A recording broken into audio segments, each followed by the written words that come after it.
3 hari lalu, siaran resmi mendesak semua orang untuk tidak panik. Tetap di rumah. Jangan keluar. Namun, sekarang, seluruh keluarga sedang duduk di dalam mobil mereka. Tiba-tiba, terdengar suara ketukan di jendela disertai teriakan, "Pindahkan mobil sekarang." Pasti militer, gumam ayah mereka dengan frustrasi. Para politisi sama sekali tidak bisa dipercaya. Mereka sudah mengerahkan tentara, dan mereka masih menyebut ini bencana alam. Pada saat itu, adiknya mencondongkan tubuh mendekat, berbisik, "Kakak, aku takut." "Tidak apa-apa, kita semua di sini," dia meyakinkannya, meskipun dadanya tercekat. Tapi suara-suara ini gila. Sebenarnya apa kabut merah itu? Sebelum dia selesai, suara benturan keras membelah udara. Seluruh mobil terlempar ke udara, dan dari semua arah, mobil itu terbang lurus ke arah mereka. Dia membanting tangannya di atas kepala adiknya secara naluriah. "Menunduk sekarang." Boom! Dampak benturan itu meremukkan mobil mereka terhadap mobil yang lain, terjepit bersama seperti sandwich. Dia berteriak panik. "Ayah, ibu, kalian baik-baik saja?" Ayahnya menggertakkan gigi. "Kakiku terjepit." Lebih buruk lagi, raungan menakutkan dari beberapa binatang bergema di jalanan. Seluruh keluarga menoleh ke arah suara itu. Apa itu? Makhluk mengerikan, berukuran besar, melolong marah saat militer melepaskan badai peluru ke arahnya. Di belakang mereka, kerumunan yang ketakutan melarikan diri, berteriak, "Lari! Monster! Ada monster di sana!" Ayah mereka meraung, "Cepat! Keluar dari mobil!" Dengan tendangan kuat, dia membanting pintu hingga terbuka, menarik putrinya keluar bersamanya. Kemudian dia bergegas untuk membukakan pintu samping penumpang. Ibu mereka menjerit, "Bawa adikmu dan pergi. Tinggalkan kami." Tapi bagaimana dia bisa meninggalkan mereka? "Tidak, aku akan mengeluarkanmu dari sini." Dalam kepanikannya, adiknya berteriak, "Tolong!" Lalu seketika menyadari kesalahannya, menutup mulutnya dengan tangan. Ibu mereka menangis, berteriak lagi, "Pergi!" Kedua orang tua itu tersenyum di balik air mata. Tatapan mereka penuh dengan keteguhan hati. Mata mereka seolah berkata, "Jadilah laki-laki. Ambil tanggung jawab, kakak laki-laki. Lindungi Xiao Xua." Detik berikutnya, sesuatu yang besar jatuh, melemparkan dia dan adiknya ke udara.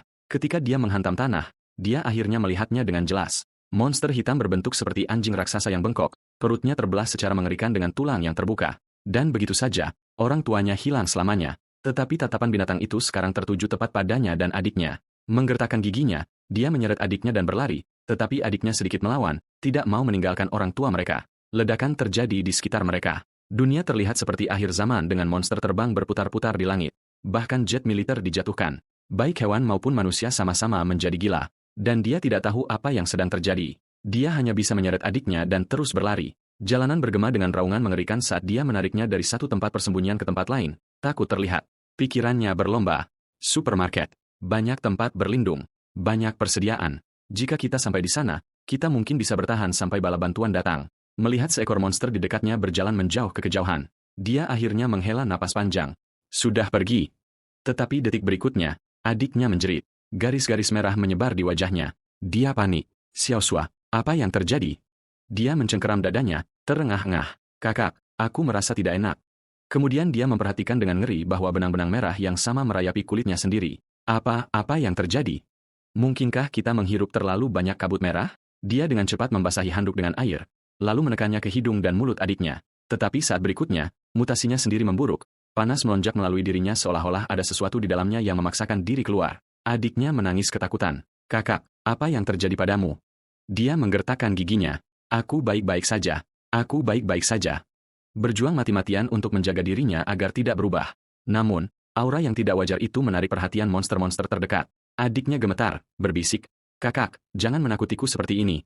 Dia melirik monster yang merangkak mendekat dan mengutuk dalam hati. "Sialan, mereka melihat kita." Karena tidak punya pilihan, dia meraih tangan adiknya dan berlari lagi. Tetapi segera dia menyadari ada yang salah. Monster lain berdiri menghalangi jalan di depan. Dan kemudian dari belakang, yang kedua muncul, menjebak mereka dalam penjepit maut.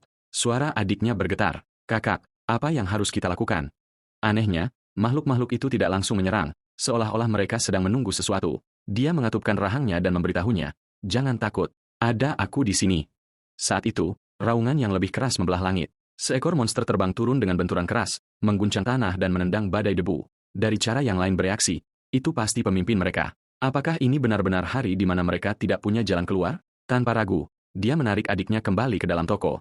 Sembunyi di dalam. Setidaknya hanya ada satu di sana. Di luar terlalu berbahaya. Kita harus mengambil kesempatan dan menjatuhkannya. Mengambil tongkat kayu, dia menyerang. Dan tidak peduli betapa ganasnya, itu hanyalah anjing gila. Tetapi pada detik berikutnya, tongkat itu patah menjadi dua. Binatang itu meraung, menerjang ke depan. Dia tidak menyangka akan sekuat ini. Dia berusaha keras dengan kedua lengan dan satu kaki, memisahkan rahangnya dengan putus asa. Kemudian, jepret, sebuah panah menembus lurus ke matanya. Jika tidak ada yang lain, mata itu hilang untuk selamanya. Kakak, kamu baik-baik saja? Aku datang untuk membantu. Tidak bisa menemukan pistol. Ini semua yang dimiliki supermarket. Napas adiknya tersengal-sengal, memegang busur. Aku baik-baik saja. Kamu hebat. Dia berhasil tersenyum, tetapi ketakutan memenuhi dadanya saat binatang itu, pendendam dan tanpa henti, meninggalkannya dan menyerang adiknya. Adiknya berputar dan melesat sementara dia berteriak memanggilnya. Xiao Xua, jangan berani-berani menoleh ke belakang. Saat ini, mutasinya memburuk dengan cepat, dan dari semua waktu, harus terjadi sekarang. Adiknya baru saja tersandung, dan anjing monster itu sudah di atasnya. Sesuatu di dalam dirinya putus. Dia meraung dan menghancurkan dinding di sampingnya, batang baja menyembul keluar. Dengan putus asa, dia melemparkan seluruh potongan dinding ke depan, membanting monster itu tepat di kepala. Bajingan manapun yang berani menyakiti adikku akan mati. Didorong oleh amarah, dia melepaskan badai pukulan pada makhluk itu. Adiknya, ketakutan, bergegas mendekat dan memeluknya. Kakak, apa yang terjadi padamu? Hentikan. Tolong hentikan. Aku baik-baik saja. Sungguh, aku baik-baik saja. Tolong jangan lakukan ini. Kondisinya yang panik benar-benar membuatnya ngeri. Suaranya yang bergetar akhirnya berhasil menembus. Dia berkedip, kembali sadar, terengah-engah. Xiao Xua, aku baik-baik saja sekarang. Aku minta maaf aku menakutimu. Kakak, kamu yakin kamu benar-benar baik-baik saja? Aku. Tapi sebelum dia bisa menyelesaikannya, monster lain muncul, menjulang tepat di belakangnya. Dia mendorong Xiao Xua ke samping dengan sekuat tenaga. Awas! Kali ini adalah monster burung yang bermutasi yang menerjang ke arah mereka. Dia menyambar batang besi di dekatnya dan mengayunkannya dengan sekuat tenaga. Burung jelek, menjauhlah dari adikku. Yang mengejutkannya, monster burung itu terlempar bersih. Tunggu, kekuatan ini, dia benar-benar bisa mengalahkan mereka. Dia tidak tahu mengapa, tetapi tidak dapat disangkal. Dia menjadi lebih kuat. Dia menoleh ke adiknya. Cari tempat untuk bersembunyi. Aku akan membantai makhluk-makhluk ini. Wajah Xiao Xua menegang karena khawatir, tetapi dia tahu yang sebenarnya. Salah satu yang lebih besar mengincar mereka, dan dia tidak punya pilihan selain memancingnya pergi. Dia memeluknya, gemetar. Kakak, jangan pergi. Aku takut kamu akan kehilangan kendali lagi. Dia meletakkan tangan dengan lembut di kepalanya. Jangan khawatir, kali ini aku tidak akan kehilangan diriku. Tetapi suaranya bergetak, air mata membanjir.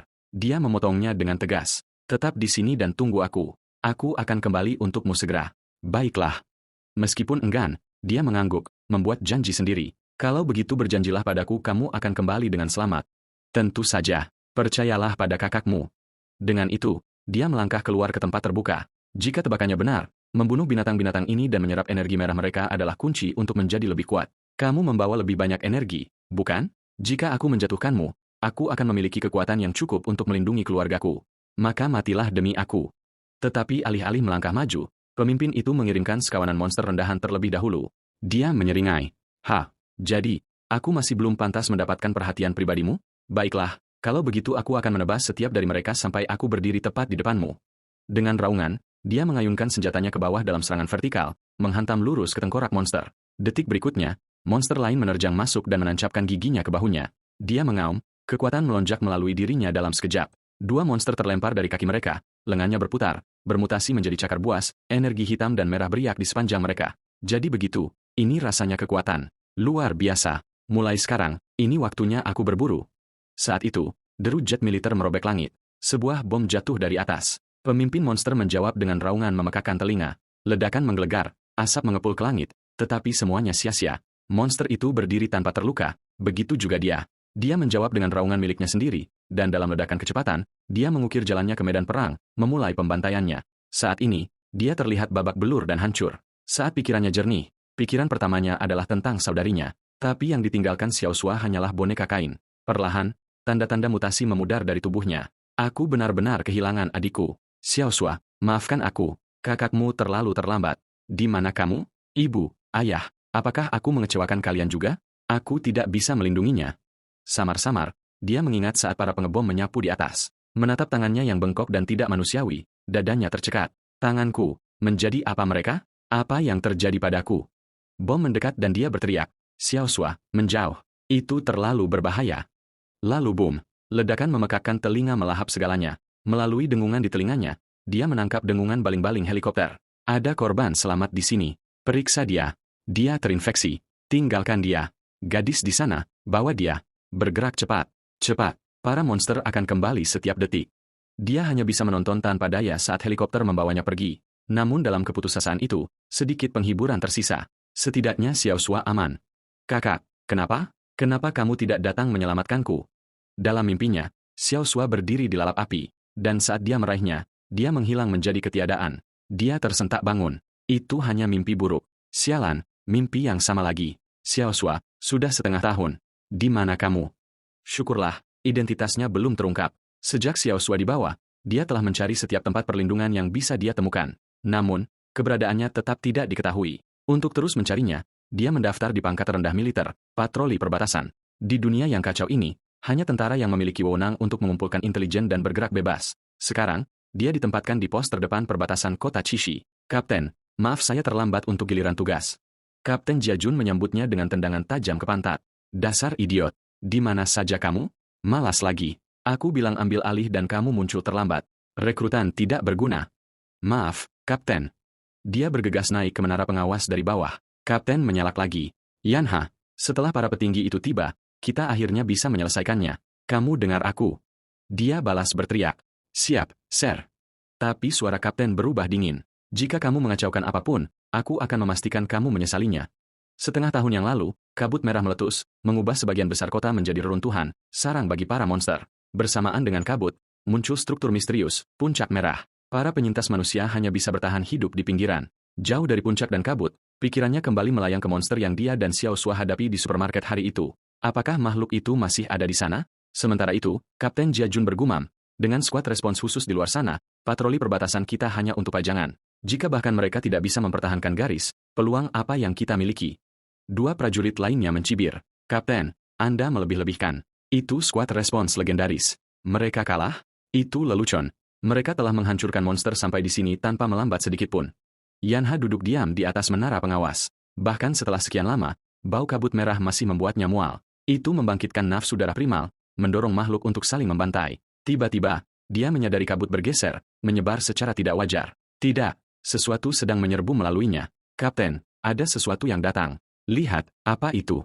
Berhenti panik. Sebelum kata-kata itu selesai, kabut melonjak dengan hebat. Kapten, itu skuad respons. Dua anggota skuad berlari mati-matian, seolah berpacu melawan kabut itu sendiri. Pak, apa yang terjadi di luar sana? Mundur. Tetapi di detik berikutnya, teriakan mereka merobek udara. Kapten Jiajun meraih radionya dan meraung. Semua unit, mundur. Jatuhkan diri sekarang.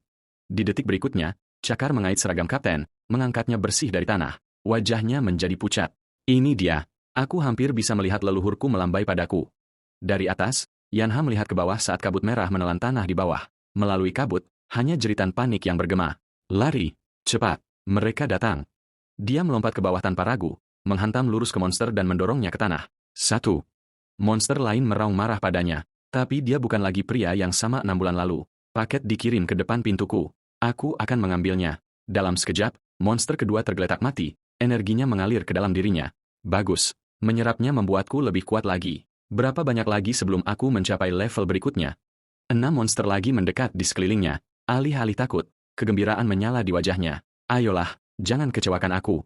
Tetapi di saat berikutnya, semuanya berubah. Seberkas cahaya merobek melewati punggungnya dan monster di sekelilingnya meledak menjadi sobekan. Seorang wanita berdiri di sana, senjata di tangan, secara terang-terangan mencuri pembunuhannya. Namanya Song Ruer, kapten dari skuad Crimson Blood. Yin Hao mengutuk dalam hati. Sialan, anggota skuad respons. Dia harus kembali cepat dan berdoa dia tidak menyadarinya. Suara Song Ruer terdengar tajam dan dingin. Jangan biarkan ada yang hidup, basmi semuanya. Dua laras senjata berayun ke arahnya. Terkejut, dia mengangkat tangannya sekaligus. Tapi tembakan masih berdering dan Yanha menyadari dia bukan targetnya. Peluru merobek monster tepat di belakangnya. Sial, aku terlalu memikirkannya. Target dikonfirmasi. Dieliminasi.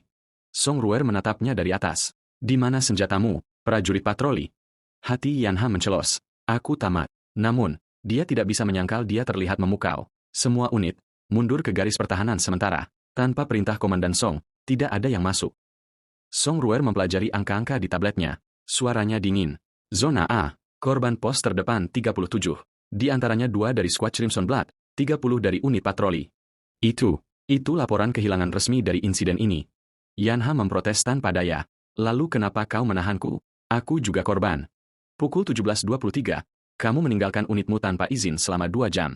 Wabah kabut merah dimulai tepat setelah kamu kembali. Kenapa kamu tidak berpikir kamu berutang penjelasan pada kami? Yin Hao mengutuk dalam hati. Sial, wanita ini terlalu tajam. Aku harus mengelak dari ini. Aku hanya tertidur di reruntuhan terdekat. Aku bahkan memberitahu kaptenku sebelum aku pergi. Tetapi salah satu rekan skuadnya segera menusuknya dari belakang. Nyonya, orang ini selalu terlambat setiap kali kita bertugas, dan kapten selalu membiarkannya pergi dengan mudah. Dasar bajingan. Jangan berani-berani memfitnah kapten seperti itu. Aku akan membunuhmu jika kau melakukannya. Yanha membentak, marah. Mata Song Ruer menyipit, menghitung. Sepertinya unit patroli ini memiliki masalah yang lebih dalam dari yang kukira. Saat itu, kapten, yang masih dirawat, bersingkeras. Kapten, Anda baik-baik saja. Seorang dokter menjawab dengan datar. Tenang, dia tidak akan mati. Semua tanda vitalnya normal. Dokter, itu yang kau sebut normal? Song Ruer menarik file Yinha. Nada suaranya dingin. Rekor Anda mengatakan Anda hanya menyelesaikan pelatihan dasar 3 bulan lalu. Namun dalam pertempuran terakhir, 2 anggota skuad respons khusus saya tewas. Dan Anda selamat. Yanha menegang, mencari alasan. Itu karena saya takut mati. Dulu di sekolah, saya berlatih lari lintasan dan lapangan, jadi kaki saya lebih cepat dari kebanyakan. Ketika kabut melanda, saya lari duluan. Jika Anda sangat takut mati, mengapa mendaftar di tentara? Atau apakah Anda punya tujuan lain? Tujuan? Tentu saja. Selama setengah tahun saat mencari Xiao Xua, dia telah membunuh dan menyerap monster tingkat rendah, perlahan belajar mengendalikan wujud monsternya dan bahkan berubah kembali ke bentuk manusia. Seperti serigala penyendiri, dia telah menghindari orang, menyisir reruntuhan dan menjelajahi pos terdepan penyintas hari demi hari untuk mencarinya. Sebagai seorang prajurit, kepengecutan, desersi, menahan kebenaran. Anda tahu apa hukumannya, bukan? Yanha menyeringai. Apa? Berencana untuk mengeksekusiku. Tiba-tiba, Song Ruer mencondongkan tubuh dekat ke telinganya, suaranya berbisik pelan. Tanganmu, apa itu? Jantung Yanha tersentak. Dia benar-benar melihatnya. Semua kebohongan yang kau buat, apa yang kau coba sembunyikan? Apa tujuanmu yang sebenarnya? Saat itu, ledakan menggelegar meletus di luar. Song Ruer mengira itu gempa bumi, tetapi Yin Hao membeku. Tidak, perasaan ini. Aku tahu itu. Dia langsung duduk tegak dan berteriak, lari, sekawanan monster sedang datang. Song Ruer berkedip, terkejut. Apakah dia baru saja mencoba melarikan diri tepat di depanku? Detik berikutnya, dia membantingnya ke tanah. Apa? Apakah aku tidak terlihat olehmu? Tapi kemudian, tanah di bawah Yan Harta terbuka dengan keras. Nyonya, tanahnya terbelah. Tenang, itu akan runtuh. Tolong. Semua orang kecuali Song Ruer jatuh ke bawah dengan keras, mengerang kesakitan. Di mana kita? Di bawah tanah. Dan itu gelap gulita, gelap mencekik. Lampu sekarang. Baik, Nyonya. Seorang rekan tim menggerutu. Kau bencana berjalan, Yanha. Tidak ada yang baik yang terjadi saat kau ada di sekitar. Yanha membalas dengan dingin. Simpan keluhanmu untuk saat kita hidup. Tunggu, apakah kau mengatakan kita terjebak? Tidak juga. Saat lampu menyala, mereka menyadari kebenarannya. Ini adalah labirin yang diukir oleh monster itu sendiri. Semua orang tetap tenang. Periksa semua senjata yang tersedia. Jaga formasi dan jangan pernah biarkan punggungmu terbuka. Tiba-tiba, Yin Hao menangkap suara angin dan itu membuatnya menegang. Ada apa? Ada angin datang dari arah itu. Jika ada angin, maka ada jalan keluar. Aku akan memeriksanya. Dia bergegas dan benar-benar merasakan hembusan itu. Seorang prajurit mencibir. Yin Hao, kau tidak berguna dalam segala hal kecuali lari menyelamatkan hidupmu. Kapten, ada aliran udara di sini. Tetapi Yin Hao gagal memperhatikan monster yang merayap tepat di belakangnya. Taring terbuka, siap berpesta. Turun. Sebuah tembakan retak. Monster itu jatuh. Dan seorang prajurit patroli ambruk ke tanah karena ketakutan. Cairan kumbang ini korosif. Jangan biarkan mereka mendekat. Dan satu hal lagi, tidak ada yang bergerak tanpa perintahku. Song Ruer berbalik tajam, tatapannya mengunci Yan Hao. Prajurit patroli, Anda sangat pandai menghindari bahaya. Setelah kita keluar dari sini, Anda akan menjelaskan diri Anda. Tapi pikiran Yin Hao berputar. Jika dia sudah mencurigai rahasiaku, kenapa tidak mengungkapku sekarang? Apa tujuan sebenarnya? Kemudian datang suara gemerisik, bergema di sekitar mereka. Lebih banyak makhluk yang sama muncul, berkerumun dalam gelap. Sialan. Kenapa ada begitu banyak dari mereka? Ini buruk. Kawanan itu mendekat, masing-masing memancarkan niat membunuh seolah menunggu untuk melahap mereka hidup-hidup. Song Ruer dan skuadnya segera melepaskan tembakan, menembak saat mereka mundur ke arah yang berlawanan. Tiba-tiba, Yin Hao membeku di tengah langkah. Song Ruer membentak, jangan berhenti, terus bergerak. Tapi Yin Hao bergumam, tidak, kawanannya. Mereka berhenti. Lihat ke depan. Serangga besar menjulang di depan mereka. Monster kelas dominator yang menyedot kabut merah. Di saat berikutnya, itu memadatkan kabut menjadi bola energi bercahaya. Ekspresi Yanha menjadi gelap. Hati-hati. Benda ini berbahaya. Song Ruer mengangkat senjatanya dan menembak. Tepat saat monster itu menyelesaikan serangannya dan meluncurkan bola energi. Boom! Ledakan memekakan telinga mengguncang gua saat peluru Song Ruer menyerang monster itu tepat di kepala. Pada saat yang sama, bola energi melesat lurus ke arah Song Ruer. Menunduk. Yan Hao meraung. Tepat pada waktunya, dia menerjang ke depan, membanting tinjunya ke bola dan menyerap energi ke dalam dirinya. Yan Ha. Song Ruer tersentak, tetapi dia memotongnya. Jika kita keluar hidup-hidup, aku akan menjelaskan semuanya. Dia kemudian melihat luka dari serangan Song Ruer sebelumnya membelah lebih lebar di tubuh monster itu. Alis Song Ruer berkerut. Bahkan seranganku hampir tidak menggoresnya. Yin Hao, apakah kau benar-benar punya cara? Hati-hati. Tapi Yin Hao hanya menyeringai dengan percaya diri. Monster seperti ini, aku sudah membunuh ratusan, jika tidak 1000. Kelas Dominator bukanlah hal baru bagiku. Kelas monster dari terendah ke tertinggi, Scout, Haunt, Dominator, Colossus, Catastrophe. Dengan raungan, dia meluncurkan dirinya ke udara. Matilah demi aku. Cakarnya menebas, merobek lubang menganga lurus melalui tubuh monster itu. Jika aku menyerapmu, seberapa kuat aku akan menjadi? Mendarat keras. Yin Hao masih cemberut karena ketidakpuasan. Sial, kau tangguh. Monster biasa pasti sudah hancur berkeping-keping. Serangga yang menjulang itu menjulang di atasnya, besar seperti tank perang lapis baja. Bukti bahwa ia telah melahap tak terhitung jenisnya sendiri. Serangga besar itu tidak mundur. Ia meluncurkan serangan balik, tetapi Yan Ha mengelak dengan mudah. Mengejek, terlalu lambat. Dia menyadari makhluk itu telah mencurahkan segalanya untuk pertahanan. Lebih baik lagi, itu hanya menjadikanmu target bergerak. Rekan-rekan prajuritnya terkejut, menatap seolah dalam mimpi. Si lemah yang selalu diintimidasi sebenarnya menyembunyikan kekuatan sebanyak ini? DB, apa? Apa dia? Mustahil. Dia pria yang lari lebih cepat dari siapapun dan paling takut mati. Saat itu, suara Song Ruer memotong kekacauan. Dia adalah eksperimen tempur yang dikembangkan secara rahasia oleh pemerintah Su United. Prajurit yang membutuhkan 3 bulan untuk menyelesaikan pelatihan dasar. Yang selalu lari duluan. Dia adalah senjata eksperimental melawan para monster. Ya, itu kebenarannya. Tunggu, Kapten, Anda tahu selama ini? Tidak, hanya ketika dia melindungiku dari serangan binatang itu, aku mengkonfirmasinya. Wakil Kapten Crimson Blood, Lin Yong, merasakan pikirannya berpacu. Su punya eksperimen seperti ini, atau Kapten Song menyembunyikan sesuatu sendiri? Dia melarikan diri dari lab dan menyelinap ke patroli perbatasan. Wabah kabut merah itu. Mungkinkah itu karena dia? Aku tidak bisa mengesampingkannya. Itu sebabnya aku harus menyelidiki. Ini adalah intel rahasia tingkat atas Su. Apapun yang kalian lihat atau dengar di sini, jangan pernah membicarakannya di luar. Mengerti? Siap, Nyonya.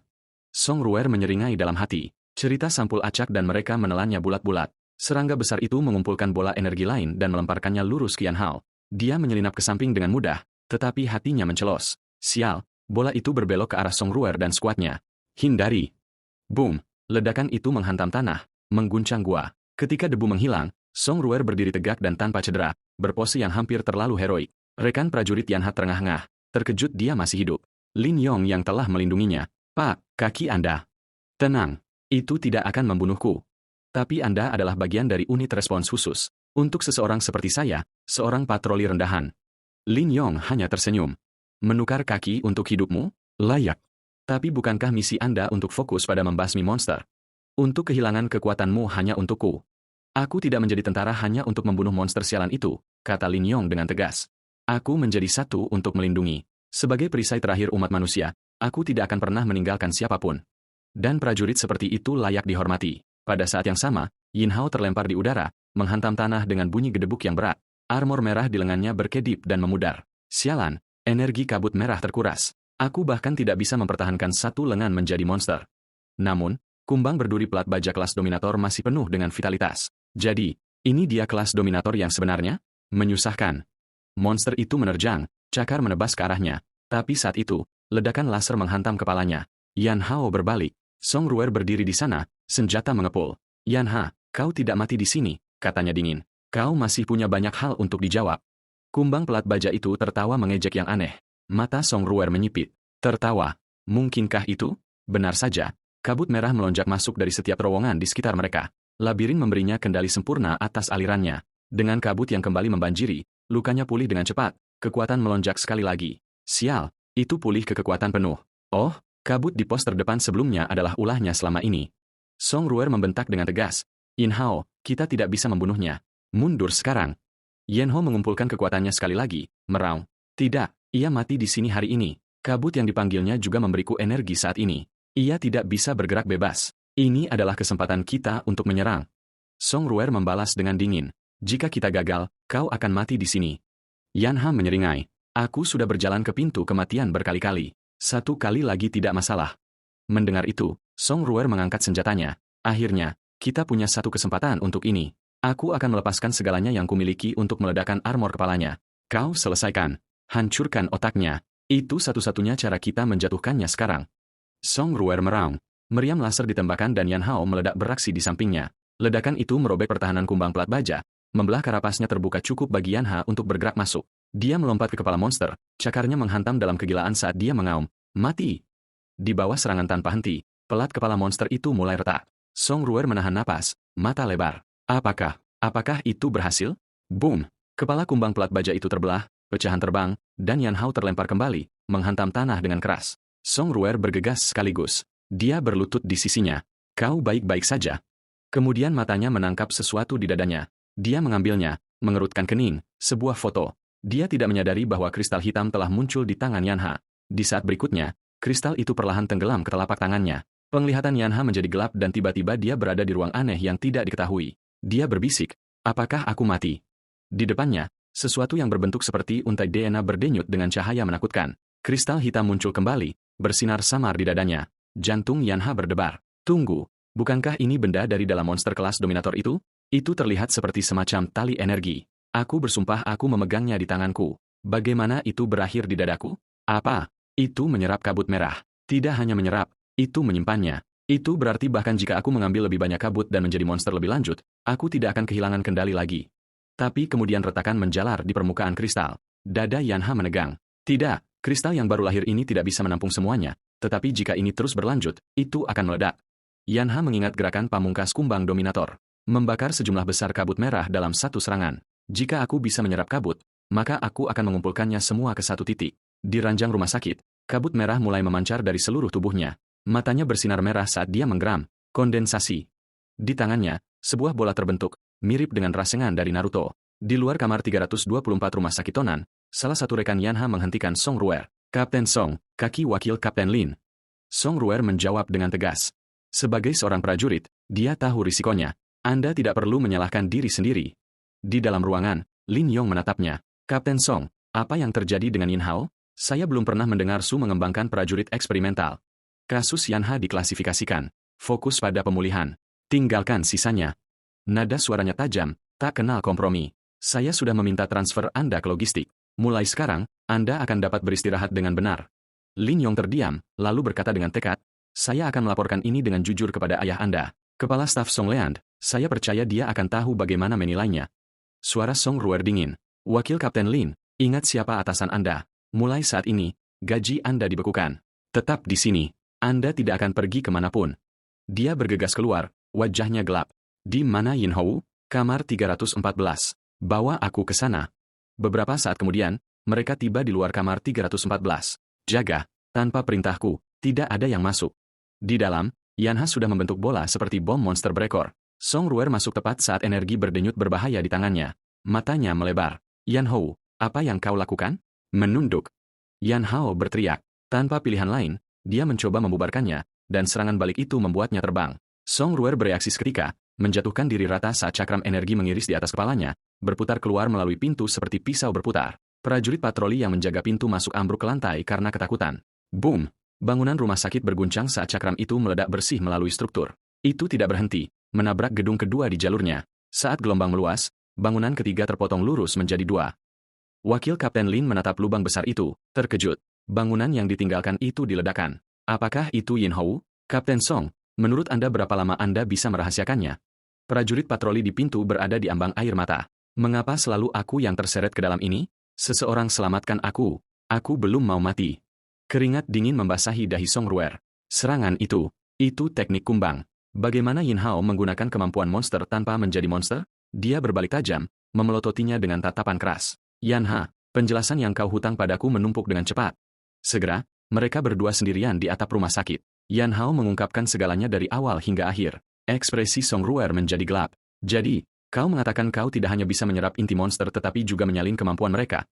Yan Hao mengangguk. "Tidak hanya itu. Aku juga bisa menyimpan kabut merah. Dan kristal itu tampaknya mampu memperbaiki dirinya sendiri." Song Ruer menyentuh dagunya sambil berpikir. Kau punya daftar fitur yang cukup, bukan? Yan Hou menatap tangannya yang menjadi monster. Ya, aku telah mendapatkan kekuatan dan kemampuan mereka, tetapi aku mungkin juga perlahan berubah menjadi salah satu dari mereka. Suaranya jatuh dengan getir. Jika itu terjadi, apakah aku masih benar-benar manusia? Kapten Song, Anda melihat saya sebagai apa? Suara Song Ruer tenang, tetapi menusuk. Kau adalah kau, satu-satunya.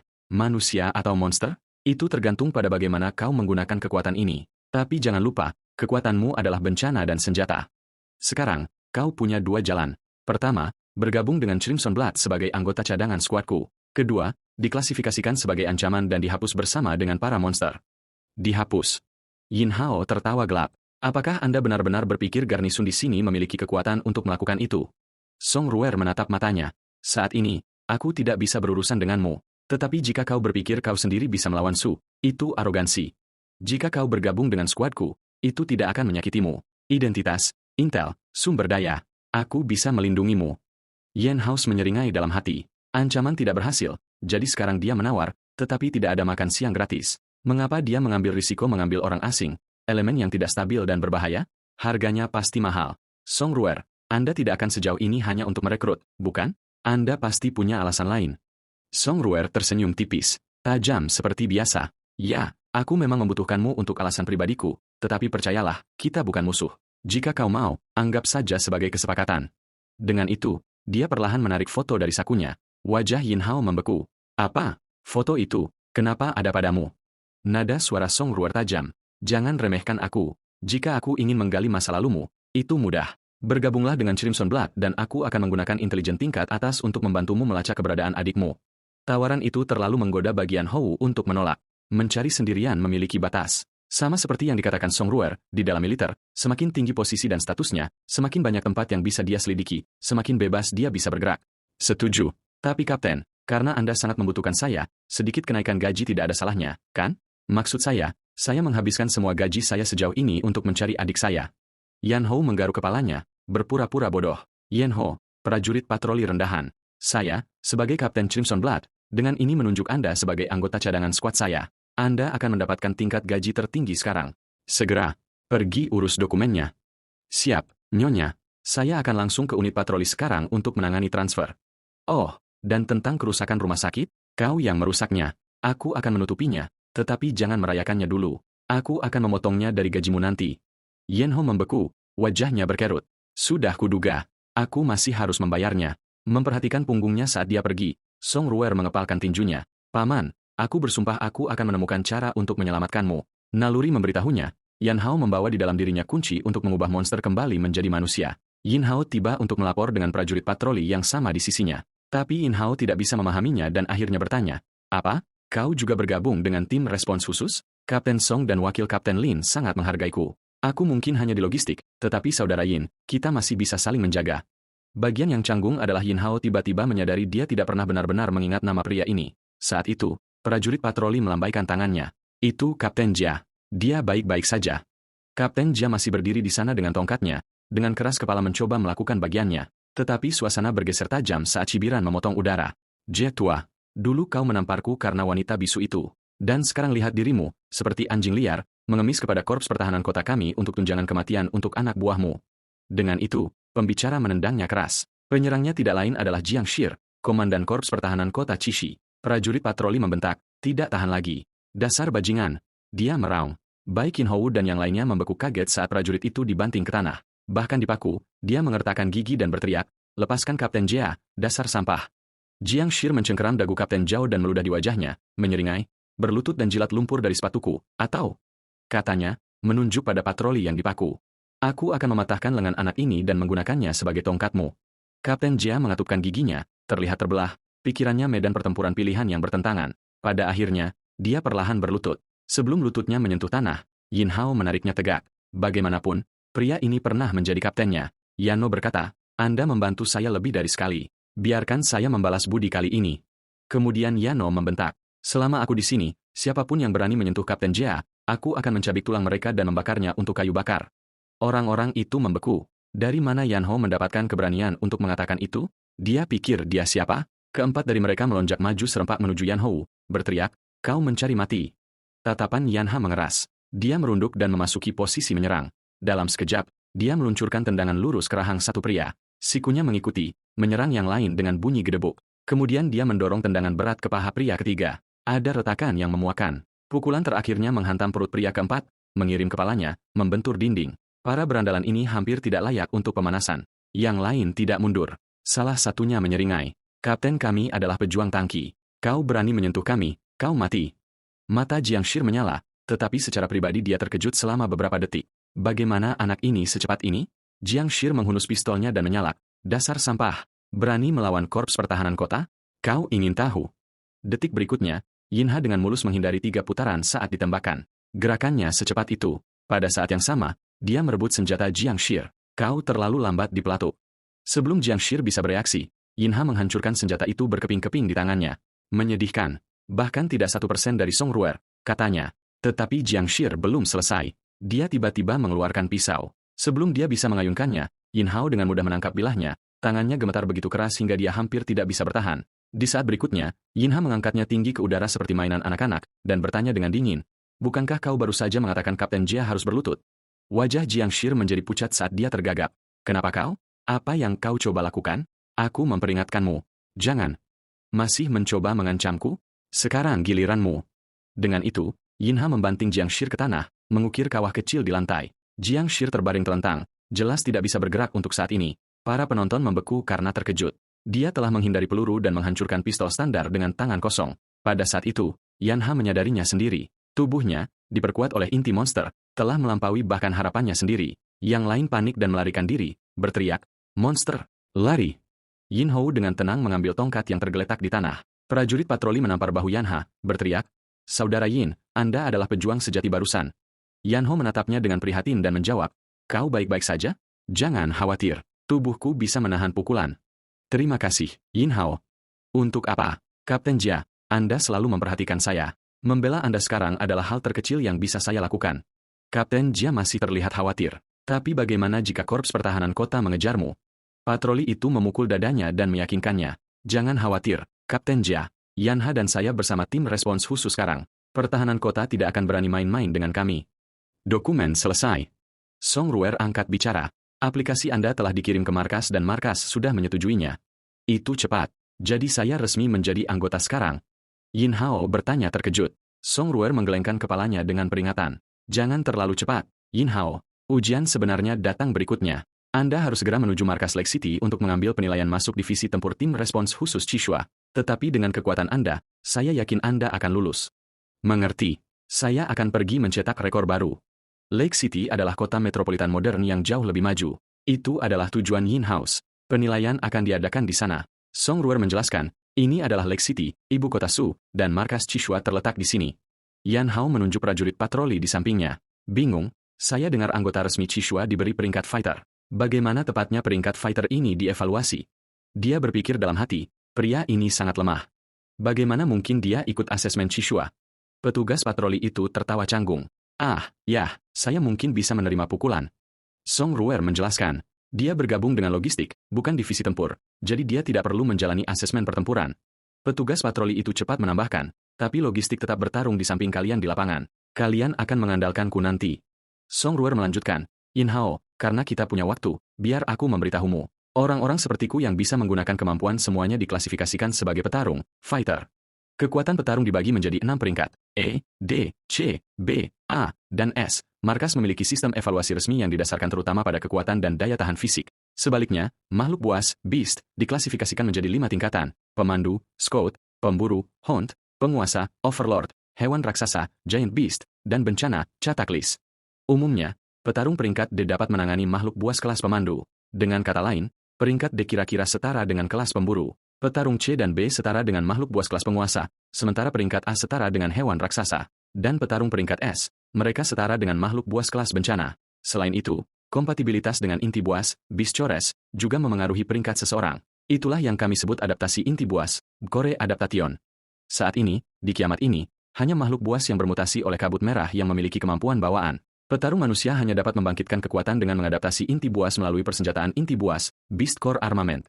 Kebugaran fisik, bakat, bahkan keberuntungan, semuanya memengaruhi adaptasi inti buas. Semakin baik kecocokannya, semakin besar kualitas dan jumlah kemampuan yang dibangkitkan. Gagal beradaptasi, dan peringkat tertinggi yang pernah Anda raih hanyalah peringkat fisik Anda. Tiba-tiba, kendaraan militer itu mengerem mendadak. Maaf, jalan ini di bawah kendali lalu lintas. Anda harus mengambil jalan memutar. Anda berani memblokir tim tanggap khusus. Kami sedang bertugas juga. Jangan memaksakan diri. Sebelum argumen berlanjut, sebuah mobil berlogo khusus melesat melewatinya. Song Ruer mengerutkan kening, merasakan sesuatu yang aneh. Asesmen masuk Chishua. Mengapa seseorang dari Lang Corporation muncul di sini? 1 jam kemudian di lokasi asesmen masuk Chishua, Proktor Lin Yongsen, seorang petarung peringkat A dari Chishua, berbicara dengan lantang. Chishua adalah perisai terkuat umat manusia dan pedang tertajam dari tim tanggap khusus. Saya tidak peduli latar belakang macam apa yang Anda miliki di sini. Anda ikuti aturannya. Koneksi dan jalan pintas tidak berlaku di bawah pengawasan saya. Tanpa keterampilan nyata, tidak ada yang akan bertahan di Chishua. Tahap pertama, asesmen fisik dimulai. Lari cepat 100 meter dengan beban 50 kg. Yin Hao meledak ke depan seperti roket, meninggalkan semua orang dalam debu, menyelesaikannya hanya dalam 5,10 detik. Tes ket label berbobot elektromagnetik. Yin Hao mengangkat 500 kg dengan satu tangan. Tes kekuatan serangan. Yin Hao mengayunkan tinjunya ke depan. Mesin itu hancur saat terjadi benturan. Sistem mengumumkan, perangkat tes rusak, tidak dapat mengukur. 10 menit kemudian, Yin Hao berdiri di depan Lin Yongsen, memberi hormat dan melaporkan. Proktor, semua tes selesai. Lin Yongsen mengangguk. Dikonfirmasi. Skor 198 poin. Para kandidat lain terperangah. 198 poin. Rekor Rocky hanya 140. Tidak mungkin. Dia pasti curang. Dia sudah tamat. Saat itu, Jiang Zhene, adik dari Kapten Korps Pertahanan Kota Chishi, melangkah maju untuk bertanya. Instruktur Lin, rekor masuk Rocky tertinggi hanya 140 poin. Dan sekarang skornya melampaui rekor itu. Saya tidak percaya. Mata Lin Yongsen menyipit saat dia menatap Jiang Zhene. Saya secara pribadi mengawasi setiap tes dan semuanya ada di video. Apakah Anda menuduh saya favoritisme? Tidak, tentu saja tidak. Saya hanya penasaran. Jiang Zhene dengan cepat melambaikan tangannya. Saat Jiang Zhene melewati Yin Hao, dia bertanya dengan dingin, "Kau Yin Ha dari patroli kota Chishi?" Yin Hao menjawab dengan wajah datar. "Ada apa denganmu?" Dalam hati, dia berpikir, "Aku bahkan tidak mengenal orang ini." Dan dia sudah mencari masalah. Jiang Zhene menyeringai. Santai, hanya menyapa. Bagaimanapun, kita dari kampung halaman yang sama. Tapi di dalam hatinya, dia mencibir. "Nak, tunggu saja. Penghinaan yang diderita kakakku, akan kubuat kau membayarnya 2 kali lipat." Yin Hao mencemooh dalam hati. Kampung halaman yang sama. Persetan dengan itu. Untungnya, Lin Yongsin menjelaskan. "Itu Jiang Zhene, putra Kapten Korps Pertahanan Kota Chishi. Apakah kau mengenalnya?" Yin Hao mengerutkan kening. Jadi, benar-benar Korps Pertahanan Kota. Tokoh Korps Pertahanan Kota Chishi. Kelompok itu busuk sampai ke intinya. Lin Yongsen kemudian mulai mengumumkan hasil tes fisik. Tempat ke-30, Jiang San, 89 poin. Tempat ke-29, tempat ketiga, Jiang Zhene, 123 poin. Tempat kedua, Gining, 135 poin. Di tempat pertama, Yin Hao dengan 198 poin. Gining, seorang peneliti senior dari Biro Intelijen Teknis, berpikir dalam hati, "Aku hanya datang ke asesmen untuk bersenang-senang, tapi tahun ini ada pendatang baru yang begitu kuat. Menarik, aku harus mempelajarinya dengan cermat." 15 teratas tetap di sini. Tes berikutnya, adaptasi inti buas. Sementara itu, di dalam kamar asrama tunggal, Jiang Zhene sedang melakukan panggilan video dengan seseorang di tabletnya, mengepul karena marah. "Seharusnya aku yang mengambil tempat pertama. Siapa sangka 2 monster akan muncul." Orang di ujung sana menjawab dengan dingin. "Jika kakakmu tidak menjilati sepatu Lang Corporation tua, kau bahkan tidak akan memenuhi syarat untuk asesmen ini. Kau hanya punya 1 kesempatan. Jangan sia-siakan." Jiang Zhene mengertakkan gigi. "Demi kakakku, aku akan masuk Chishua." Di platform pengujian inti buas, semua kandidat menunggu dalam diam. Lin Yongsen berbicara kepada mereka. "Tes ini sederhana. Cukup kenakan pelindung pergelangan tangan ini, lalu letakkan inti buas di atasnya untuk memulai tes. Siapapun dengan kompatibilitas di bawah 40% akan dieliminasi. Bagi yang belum jelas, izinkan saya menjelaskan apa itu inti buas. Hanya makhluk buas kelas pemburu atau lebih tinggi yang menghasilkan inti buas. Semakin kuat makhluk buas, semakin tinggi kualitas intinya. Yang terlangka adalah inti tingkat emas, gold grade, sedangkan yang paling umum adalah inti hitam dari makhluk buas kelas pemburu. Menyematkan inti buas ke dalam persenjataan buas memungkinkan seorang petarung untuk menggunakan kemampuan seperti makhluk buas. Kompatibilitas setiap orang dengan inti berbeda. Dikombinasikan dengan bakat bawaan. Ini menentukan kemampuan apa yang bangkit, seperti kekuatan elemental, kekuatan mentah, dukungan, atau kendali. Pelindung pergelangan tangan ini adalah persenjataan buas yang paling dasar. Mereka hanya mengukur kompatibilitas dan tidak memberikan kemampuan. Setelah Anda secara resmi bergabung dengan divisi tempur Chishua, Anda akan diberikan inti buas dan persenjataan tingkat yang lebih tinggi. Kandidat pertama gagal, hanya mencetak 39%. Eliminasi segera. Dia tidak bisa menerimanya. Tidak mungkin. Aku berada di peringkat kelima dalam kekuatan fisik. Bagaimana ini lebih sulit daripada membunuh makhluk buas? Kandidat berikutnya mencapai 56% dan berteriak kegirangan. Aku lulus. Aku lulus. Aku bisa bergabung dengan Chisua. Jiang Zhen, giliranmu. Jiang Zhen mencibir pada Proktor, memberinya tatapan dingin. Dia merebut inti buah sinar hitam, Black Ray Beast Core, membantingnya ke pelindung pergelangan tangan dengan bunyi retak tajam, wajahnya berkerut karena marah saat dia menggeram, patuhi aku. Sesaat kemudian, hasilnya, petarung peringkat D, kompatibilitas 60%. Kerumunan tersentak. Apa? Rookie terbaik tahun lalu hanya mencapai 56%. Jiang Zhen memecahkan rekor. Banyak yang langsung menyatakan dia yang terkuat dari angkatan tahun ini. Tapi Jiang Zhen mencibir dalam hati. Orang-orang ini semua sampah. Aku sendirilah yang terkuat. Ruangan berdengung dengan obrolan. Tepat pada saat itu, Gining muncul di belakang In Hao. Kau dari kota Chishi, bukan? Kenapa aku belum pernah mendengar petarung sekuat dirimu sebelumnya? Aku adalah mata yang melihat segalanya dari Biro Intelijen Teknis, namun kau berhasil luput dariku. Kau tidak sederhana, dan fluktuasi kabut merah aneh di kota Chishi beberapa hari yang lalu.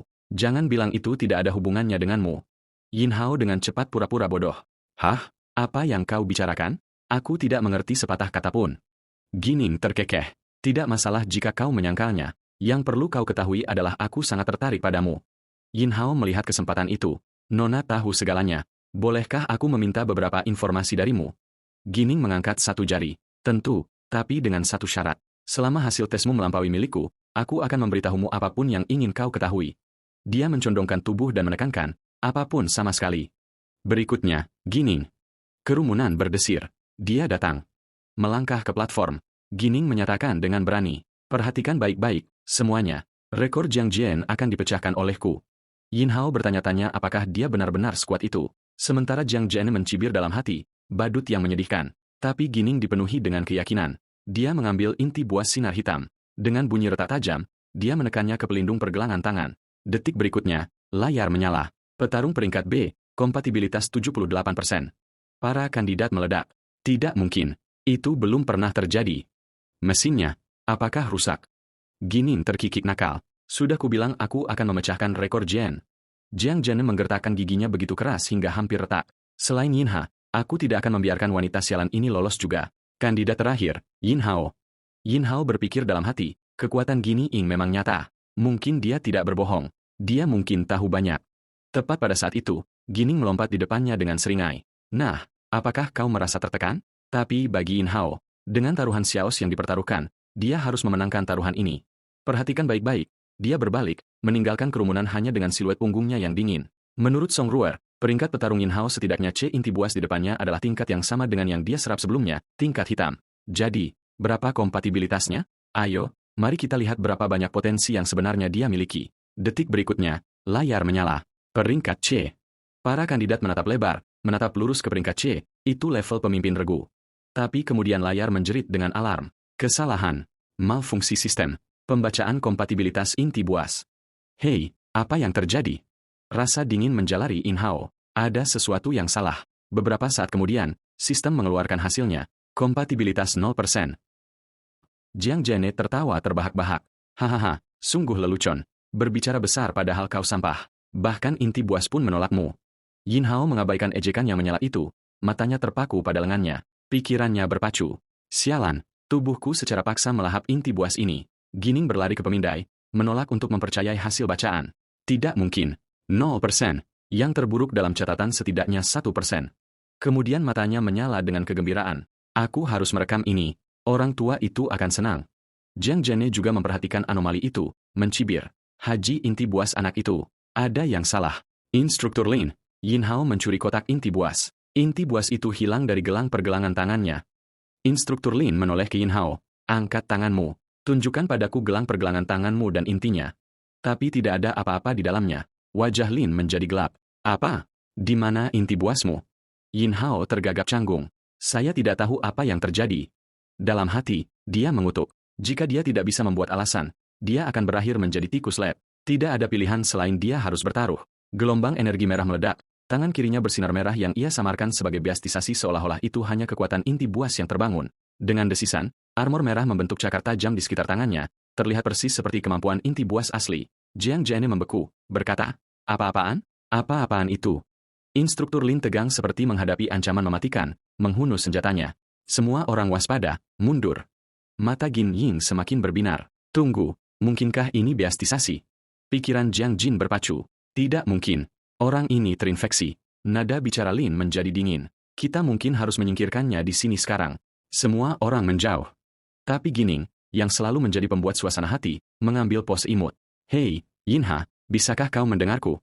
Yinhao terlihat kesal. Ada apa? Lin akhirnya menghela napas. Kau tidak kehilangan kendali. Yinhao melepaskan armor di tangannya dan bergumam. Sepertinya itu kemampuan inti buas untuk memaksakan diri masuk ke dalam diriku.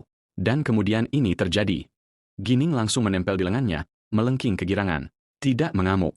Ini adalah kemampuan transformasi. Ya Tuhan, ini pertama kalinya kita melihatnya. Bahkan instruktur Lin tersenyum. Nak, kau dapat jackpot. Mampu berbeastisasi dan kemudian kembali normal dengan sendirinya. Belum pernah terdengar. Itu adalah kekuatan langka. Tidak diragukan lagi. Yinhao, bagaimanapun, menatap tajam ke Gining. Siapa kau sebenarnya? Kenapa kau tahu banyak? Gining mengedipkan mata dengan main-main. Sudah kubilang aku pada dasarnya adalah ensiklopedia berjalan. Instruktur Lin menjelaskan. Namanya Jianing, kandidat untuk angkatan Cishua tahun ini dan juga peneliti senior dengan Biro Intelijen Teknis. Ayahnya, Mayor Jenderal Gene Aning, menjalankan seluruh divisi R&D. Gining langsung cemberut. Instruktur Lin, itu informasi rahasia. Kau baru saja merusak aura misteriusku. Lin membentak dengan dingin. Cukup main-main. Yinhao, serahkan inti buas itu. Yinhao membeku. Serahkan. Sialan, aku sudah menyerapnya. Bagaimana aku harus mengembalikannya? Dia memasang tampang bodoh. Instruktur Lin, bukannya saya tidak mau, tapi benda itu tersangkut di dalam diri saya dan tidak mau keluar. Mata Jiang Jian berubah merah padam karena cemburu. Inti buas itu dengan sukarela menyatu dengannya. Pikirannya berputar cepat. Aku harus segera memberitahu Greenvine. Orang ini adalah subjek eksperimen yang sempurna. Segera setelah itu, Yinhao ditempatkan di dalam ruang radiologi. Dia sudah menduga ini. Tentu saja, mereka akan melakukan pemindaian seluruh tubuh. Hasilnya mengejutkan semua orang. Belum pernah terdengar. Inti buas itu benar-benar menyatu ke dalam tubuhnya, terintegrasi sempurna, tidak mungkin diekstraksi. Seorang teknisi melirik gugup pada pria di belakangnya. Direktur Jin, bagaimana menurut Anda? Jianing menatap pembacaan, matanya menyipit. Dia layak dipelajari. Tubuh itu masih menyembunyikan banyak rahasia. Saat itu, instruktur Lin masuk bersama pria lain. Direktur Jin, bagaimana situasinya? Anak ini apa sebenarnya? Gening menyeringai. Apa sekarang? Kalian Cishua masih berencana berpegang teguh pada aturanmu. Tidak ada yang di bawah 40% kompatibilitas yang boleh masuk. Pendatang baru itu tidak lain adalah ayah Song Ruer, Letnan Jenderal Song Lein, kepala staf pasukan tanggap khusus. Dia melambai tidak sabar. Berhenti mengulur waktu. Jin tua, katakan padaku apa yang sebenarnya terjadi. Wajah Jien berubah muram. Perangkat pengujian ini dikembangkan bersama di bawah kepemimpinan saya dengan Greenvine. Saya tahu prinsipnya lebih baik daripada siapapun dan pembacaannya bukan nol. Ganing menghentakkan kakinya dengan cemas. Ayah, katakan saja sudah. Kau membuatku mati penasaran di sini. Dia itu apa? Jin akhirnya berbicara. Mesinnya mencapai batasnya. Mesin itu bahkan tidak bisa mendaftarkan batasnya. Kompatibilitasnya belum pernah terjadi sebelumnya. Potensinya telah melebihi maksimum teoretis melampaui 100%. Song Lein langsung berbalik. Yong Sen ikut saya. Laporkan ini segera. Sementara itu, inti di dalam dada Yinhao mulai bergeser. Hitam pekat berubah menjadi merah tua. Apakah ini karena dia menyerap inti buas yang lebih rendah itu? Dia ingat, ketika dia melahap inti serangga kelas penguasa, dia mendapatkan kemampuannya dan membangkitkan kekuatannya sendiri. Kali ini, meskipun dia tidak mendapatkan kekuatan baru, intinya sendiri tumbuh lebih kuat. Kemurniannya meningkat, warnanya bergeser dari hitam pekat menjadi merah karat yang terkorosi. Kapasitasnya untuk kabut merah membengkak dan penyerapan menjadi lebih efisien. Dengan kata lain, semakin kuat makhluk buas, semakin kuat dia dengan mengkonsumsinya. Inti itu sekarang, seperti besi lapuk dengan goresan gelap yang keruh, membawa janji yang menakutkan. Dengan setiap perburuan, dia bisa berevolusi tanpa batas. Saat itu, di markas besar Cishua pasukan tanggap khusus, Yinhao adalah orang yang kubawa kembali. Mengapa dia tidak bisa bergabung dengan reguku? Nada bicara Song Ruer tajam, hampir emosional. Tapi balasan kepala staf Song Lein dingin. Kapten Song Ruer, perhatikan pangkat dan nada bicaramu. Dan katakan padaku, bukankah kau menunjukkan terlalu banyak perhatian pada rekrutan kelas C belaka? Ayah, saya berjanji untuk membawanya ke unit saya. Anda tidak bisa berharap saya menjadi seorang prajurit yang melanggar kata-katanya. Kata-kata seorang prajurit adalah untuk negara, bukan untuk individu. Song Lean memotongnya. Yinhao sudah ditugaskan ke regu Yongshin. Keputusan itu tidak akan berubah. Kau adalah pemimpin regu Cishua juga. Apakah kau berencana untuk melawan rekan perwiramu karena satu orang? Kembali ke posmu. Itu perintah. Song Ruer tidak punya pilihan selain mengakuinya untuk saat ini. Namun, dia bertekad untuk menemukan cara lain. Bagaimanapun, di militer, pangkat mengalahkan segalanya. Kemudian, di lounge barak Chisua, Gining masuk sambil memegang setumpuk arsip. Yin Hao, berita besar. Sarang buas baru telah ditemukan antara kota Lake dan Chishi. Mereka mengirim rekrutan Chishi untuk menjelajahinya. Aku sudah mengajukan aplikasi dengan instruktur Lin. Kita bekerja sama. Saat ini, Yin Hao telah resmi dipromosikan ke kelas C dan sekarang menjadi anggota regu Lin Yongsen di Chisua. Lin Yongshin membacakan briefing misi. Tujuan kita, menyelidiki dan menilai tingkat ancaman kawanan ini. Tetap waspada. Ini diklasifikasikan sebagai tingkat rendah, low level, tetapi kabut merah dapat memicu mutasi kapan saja. Saat ini, Geneng berpangkat kelas D, seorang peneliti senior dari Biro Intelijen Teknis dan sekarang menjadi bagian dari regu Shishualin. Dengan percaya diri, dia berkata, pengumpulan data adalah spesialisasi saya. Santai saja. Saya mendukung Anda. Konvo bergulir keluar dan di sepanjang jalan, Geneng mulai menjelaskan, kawanan buas diberi peringkat rendah, sedang, tinggi, dan ekstrim. Dan mereka datang dalam banyak jenis. Yang ini adalah tipe sarang tingkat rendah, low-level hive type. Strukturnya mungkin terlihat sederhana, tetapi di dalamnya adalah labirin terowongan. Masalah sebenarnya adalah kawanan itu sendiri. Masa tawon pekerja dengan jumlah tawon prajurit yang lebih kecil bersama-sama membentuk koloni penyengat beracun. Yin Hao mengerutkan kening. Serius, itu hanya sarang tawon. Apakah kita benar-benar membutuhkan 3 truk lapis baja untuk itu? Jin memutar matanya. Sudah kubilang tawon besi tidak seperti lebah madu. Saat itu, seorang prajurit patroli berteriak, ada sesuatu di depan. Yin Ha mendongak, wajahnya menjadi gelap. Kau sebut itu lebah? Besar sekali. Ging balas membentak. Itu tawon besi kelas pemandu, Scout Class Iron Wasp, bukan serangga tak berbahaya. Prajurit patroli itu mencengkeram kemudi dan berteriak, pegang erat-erat. Saatnya memamerkan beberapa keterampilan. Detik berikutnya, badai penyengat menghujani. Dia membanting kemudi dengan keras, mengemudikan truk lapis baja untuk nyaris menghindari rentetan serangan. Tapi kepanikan menyebar. Sial, itu serangan penyengat tawon besi. Armor kita tidak akan bertahan. Mata Yin Hao menajam. Energi melonjak melalui dirinya. Serahkan kawanan itu padaku. Kesempatan sempurna untuk menguji jurus baruku. Energi merah menyala dari telapak tangannya, melarutkan gelombang penyengat yang masuk di udara. Tanpa ragu, Yin Hao melompat dari truk. Cari perlindungan dan pertahankan pertahananmu. Aku akan segera kembali. Yin Hao menyerbu ke dalam kawanan, menerjang tawon besi dengan ayunan brutal. Karapaks terbelah, kabut darah menyembur kemana-mana. Kekuatan macam apa itu? Dia bahkan mengubah senjatanya. Itu adalah kemampuan transformasi. Dia menyerap inti buas selama asesmen. Mata Gene Ying berbinar. Kupikir dia hanya bisa mengubah tubuhnya, tetapi dia bisa melapisi kemampuan ke objek juga. Itu berarti apapun yang disentuhnya bisa menjadi senjata. Luar biasa. Aku harus merekam semua data tempurnya. Setelah kita kembali, aku akan mempelajarinya secara menyeluruh. Tiba-tiba, seberkas energi hijau melesat menembus medan perang. Bang! Ledakan kerucut menembus lurus perisai Yen House. Matanya melebar. Apa-apaan itu? Energi hijau lebih kuat dari penyengat tawon besi. Itu bahkan mematahkan pertahananku. Jika aku tidak menemukan sumbernya, aku tamat. Dia meraung. Ada musuh lain. Sumber tidak diketahui. Gening, sembunyi di balik penutup. Gunakan batu besar itu. Dan ingat, tawon besi takut api. Tapi saat itu, salah satu prajurit regu, yang sudah bersiap, melesat ke depan. Jangan keluar, Jeaning, serunya.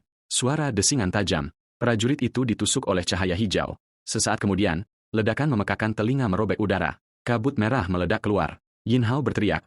Gening, paku hijau itu. Apa-apaan itu? Jeaning mengeluarkan tabletnya, memindai, dan wajahnya memucat. Kelas pemburu, Ratu Sarang, Hive Queen. Penyengatnya membawa racun yang cukup kuat untuk merusak armor di bawah kelas C mustahil. Kelas pemburu ada di sini. Intelijennya salah. Ini sama sekali bukan sarang tingkat rendah.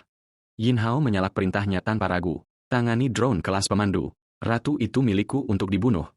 Mengerti. Serahkan padaku. Sening menjawab tanpa ragu. Meskipun hanya peringkat kelas D, dia adalah pembangkit elemental, menggunakan kekuatan angin. Badai bangkit. Dalam sekejap, angin puyuh hembusan tajam menderu hidup, mengiris kawanan. Tawon besi dicincang.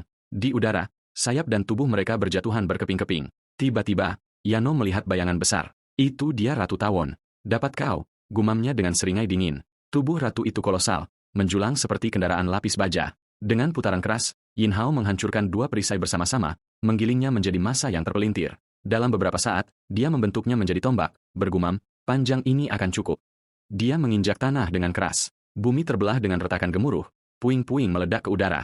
Kemudian dia melemparkan tombak itu ke depan. Udara itu sendiri menjerit saat terkoyak. Tombak itu menghantam lurus ke perut ratu dengan dampak ledakan, dan serangga mengerikan itu mengeluarkan jeritan menusuk telinga yang memekakan. Anehnya, ratu itu tidak jatuh. Mata Gene Ying melebar karena terkejut. Mustahil. Titik vitalnya tertusuk. Bagaimana ia masih berdiri? Kelas pemburu seharusnya tidak memiliki kekuatan sebanyak ini. Kecuali... Sebuah pikiran dingin menyerangnya. Dia berlari menuju Yin Hao, berteriak panik. Yin Hao, jangan biarkan ia kabur. Ia diambang berevolusi menjadi kelas dominator. Tapi Yin Hao sudah terkuras. Dengan bunyi tut yang berat, dia ambruk ke tanah, bergumam, biarkan saja. Aku kehabisan kekuatan. Dalam hati, dia mengutuk, tanpa kabut merah untuk mengisi ulang. Aku kosong dalam hitungan detik. Seharusnya aku menyisakan untuk ratu. Jianing mencondongkan tubuh ke arahnya dengan senyum menggoda. Hei, apakah kau mencoba pura-pura mati? Apa sekarang? Aku ingin memberimu napas buatan. Aku tidak tertarik pada anak-anak. Siapa yang kau panggil anak kecil? Candaan mereka memecah ketegangan sesaat. Jianing kemudian mengeluarkan sebatang coklat dan menyodorkannya pada Yin Hao. Nih, makan ini. Ambil napas sebentar. Bukan lapar yang membunuhku. Tepat pada saat itu, prajurit patroli tiba dengan anggota tim yang lain. Yin Hao, kalian baik-baik saja. Bersihkan medan perang dan siapkan pangkalan sementara. Ini harus segera dilaporkan. Gining sudah mengetik laporan di tabletnya. Bersama-sama, Yin Hao dan Gining menatap ke arah rute pelarian ratu. Instrumennya menunjukkan kabut merah sarang masih berada pada tingkat rendah, yang berarti mereka bisa masuk ke dalam dengan pakaian pelindung. Yin Hao mengerutkan kening. Apa kita tidak menunggu bantuan? Tapi Jianing menggelengkan kepalanya. Ratu itu terluka. Ini kesempatan terbaik kita untuk mengumpulkan data dan menghabisinya. Dan tingkat ancaman sarang sudah naik ke menengah tinggi. Jika kita berhasil, ini akan menjadi misi lintas bahaya. Hadiahnya akan sangat besar. Sementara itu, di markas respon khusus, di dalam kantor staf, Komandan Song berbicara dengan suara pelan. Ada perpecahan di antara para petinggi. Beberapa ingin dia diasuh sebagai aset tingkat atas. Yang lain, para ilmuwan gila itu, ingin dia dibedah sebagai spesimen. Yin Hao itu unik. Awasi dia setiap saat. Tiba-tiba, komunikasi darurat di sabuk Lin Yongxin mulai berbunyi nyaring. Komandan Song membentak. Jawab sekarang. Apa? Anda bilang sarang yang sedang dieksplorasi oleh skuad Yin Hao telah meningkat dari tingkat rendah menjadi tingkat tinggi? Dan Yin Hao dan Jianing sudah masuk ke dalam? Itu nekat. Komandan Song menyela dengan lebih tenang namun tegas. Tidak, gadis itu, Gining. Dia mungkin terlihat ceroboh, tapi dia teliti. Dia tidak akan mengambil risiko buta. Ada hal lain yang terjadi di sini. Kerahkan skuad Qixua terdekat segera. Song Ruer akan memimpin. Tujuan utama, amankan keselamatan Gining dan Yin Hao. Tujuan sekunder, musnahkan sarang. Tepat saat itu, Lin Yongji tiba-tiba mendorong pintu hingga terbuka. Lin Yongxin membeku. Yongji, bukankah seharusnya kau di rumah sakit? Komandan Song berkata datar. Yongxin, aku ingin adikmu untuk terus membayangi Song Ruer. Ada keberatan. Lin Yongji, lapor ke Kapten Song Ruer segera dan layani sebagai ajutannya. Itu perintah. Baru saat itulah Lin Yongxin menyadari. Jadi, Anda yang menempatkannya di sisinya sebelumnya. Komandan Song melambaikan tangan tanpa penjelasan lebih lanjut. Pikirannya berat. Song Ru, aku tidak tahu mengapa Yin Hao begitu penting bagimu, tetapi sebagai ayahmu, hanya ini yang bisa kulakukan untukmu. Sementara itu, Yin Hao dan Gining sudah mencapai sarang. Hanya anggota seperti mereka yang dilengkapi pakaian tempur yang cukup kuat untuk menahan kabut merah. Semoga semuanya berjalan lancar. Jianing terus menatap detektornya, mengerutkan kening. Bacaan energi belum banyak bergeser. Tapi jika ratu itu benar-benar berevolusi menjadi kelas dominator, tingkat kesulitan sarang akan meroket. Yin Hao, yang berjalan di depan, tiba-tiba berhenti. Suaranya merendah. Berhenti. Di depan. Sosok besar menjulang di jalan mereka. Ratu fenomenal Ironclad yang bermutasi. Dilihat dari ukurannya dan sangat menakutkan di ekornya. Ia sudah naik ke kelas dominator. Evolusi telah selesai. Mata Gining melebar tak percaya. Mustahil. Kabut merah di sini tidak cukup padat untuk evolusi secepat itu. Lebih buruk lagi, bahkan lebah fenomenal kelas pengintai di sekitar mereka jelas telah menjadi lebih kuat. Dia menatap alat analisanya, kepanikan menyebar di wajahnya. Tidak, tingkat kabut merah di sini telah lama melebihi ambang batas bahaya. Mengapa sistem tidak memicu alarm? Sebelum dia bisa mengatakan lebih banyak, Jianing tiba-tiba roboh ke tanah, batuk hebat. Darah menetes dari sudut bibirnya. Namun dia memaksakan diri berbicara di antara napasnya. Ada mata-mata di dalam Qixua. Seseorang mengutak-atik pakaian kita. Perlindungan terhadap kabut merah gagal. Pada saat itu, kabut merah melonjak, mengembun menjadi aliran seperti bilah yang menebas ke arah mereka. Mata Yin Hao mengeras. Dia menarik Gining berdiri dan meraung, mundur. Pada saat yang sama, Yin Hao merasakan lonjakan kegembiraan. Dia khawatir akan kehabisan kabut merah. Dan sekarang kabut itu praktis mengantarkan dirinya sendiri. Tapi sebelum yang lain, dia mengurus masalah yang paling penting, mengamankan Gining. Di medan seperti ini, dia tidak bisa bertarung dengan Gining tanpa perlindungan. Mereka menyelinap ke sebuah gua tersembunyi. Yin Hao berbisik, sembunyi di sini. Tempatnya tersembunyi dan berventilasi. Kau seharusnya bisa bertahan sebentar. Gining, hubungi markas sekarang. Minta bala bantuan menyiapkan pakaian pelindung. Aku akan mengulur waktu dan menahan mereka. Jianing memantapkan bahunya. Serahkan padaku. Aku akan mengunggah data sarang dan status saat ini segera. Saat Yin Hao bersiap untuk berlari keluar dan mengalihkan perhatian tawon-tawon beracun itu, Gining tiba-tiba memanggilnya. Hei, jika kau tidak kembali, aku akan menyeretmu ke neraka sendiri. Tatapan Yin Hao mantap dan percaya diri. Jangan khawatir, aku akan kembali. Aku sudah mendapatkan kekuatan yang cukup sekarang untuk melindungi orang-orang yang penting. Dia diam-diam membuat janji yang sama yang telah dia buat untuk Xiao Xua. Dan tidak ada menyerah, tidak ada mundur. Kemudian, mengumpulkan bola energi merah yang membara di telapak tangannya. Dia menghadapi Ratu Fenomenal Ironclad Mutan kelas Dominator dan beberapa tawon kelas pengintai dan menggeram. Ayo, aku tidak akan gagal. Yin Hao mendongak. Langit dipenuhi kawanan. Tawon besi memenuhi udara seperti badai hidup. Dia menghitung dengan cepat. Meriam energi kumbang kelas Dominator itu. Aku hanya bisa menembakkan satu kali. Aku tidak boleh meleset. Dia menarik napas dalam-dalam, mengumpulkan setiap ons kabut merah ke telapak tangannya. Fokus padatkan dan ledakan. Semburan merah. Kilatan menyilaukan meletus. Ledakan itu merobek udara, bergema seperti guntur. Ketika debu akhirnya mereda, Yin Hao berlutut, bernapas terengah-engah, tidak yakin apakah dia berhasil. Tetapi saat asap menghilang, wajahnya muram. Kabut merah. Tunggu, kau pasti bercanda. Dia mendongak. Tawon-tawon besi tidak berkurang, malah berlipat ganda. Mereka lebih kuat, dan jumlahnya lebih banyak. Jianing tidak ragu-ragu. Dia merobek analisanya. Jari-jarinya bergerak cepat melintasi sirkuit. Dapat, seharusnya sekarang memberikan bacaan yang akurat. Sedetik kemudian, perangkat itu menjerit. Peringatan, peringatan, kabut merah, konsentrasi kritis. Tingkat saat ini 2 kali lipat batas aman.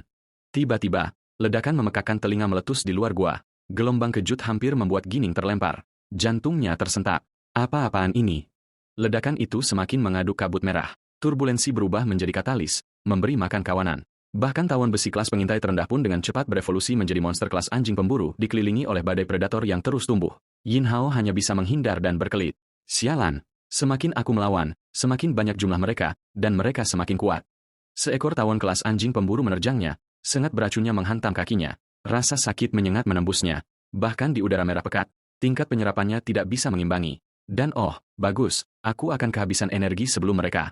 Jantung Gining berdebar kencang di dadanya. Yin Hao, bisakah kau bertahan? Tiba-tiba, matanya melebar ngeri. Tunggu, lehermu. Pola itu korosi kabut merah. Pakaianmu sudah diutak-atik. Analisa terus berbunyi seperti orang gila. Lampu berkedip merah saat bacaan naik semakin tinggi. Gining membeku, kesadaran menghantamnya seperti pukulan. Tidak, kabut itu memakannya. Dia akan kehilangan kendali. Dalam sekejap, Gining memutar tangannya, mengumpulkan tekanan udara hingga bola angin berputar terbentuk di antara telapak tangannya. Aku harus meniup kabut merah darinya. Tembakan tekanan angin.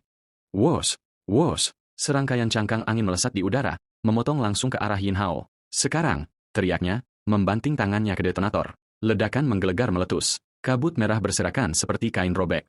Yin Hao berkedip tak percaya. Oh, sempurna. Terima kasih banyak, si jenius. Kau baru saja meniup sumber energiku. Dengan hilangnya kabut merah, koneksinya dengan kekuatan ambien langsung terputus. Tawon-tawon besi berputar seperti predator. Sengat mereka berkilauan dalam kabut redup. Wos, wos, wos. Semburan duri beracun menghujani dari segala arah. Yin Hao meraung, menyilangkan lengannya untuk melindungi dirinya. Dia meringis saat lusinan duri menancap di lengannya. Sialan, ada racun kelumpuhan juga. Sebelum Yin Hao bisa bereaksi, gelombang proyektil bersiul mengiris udara di belakangnya. Matanya melebar. Sial, tidak ada waktu untuk menghindar. Tiba-tiba, suara benturan menggelegar. Seseorang menerobos puing-puing dari atas.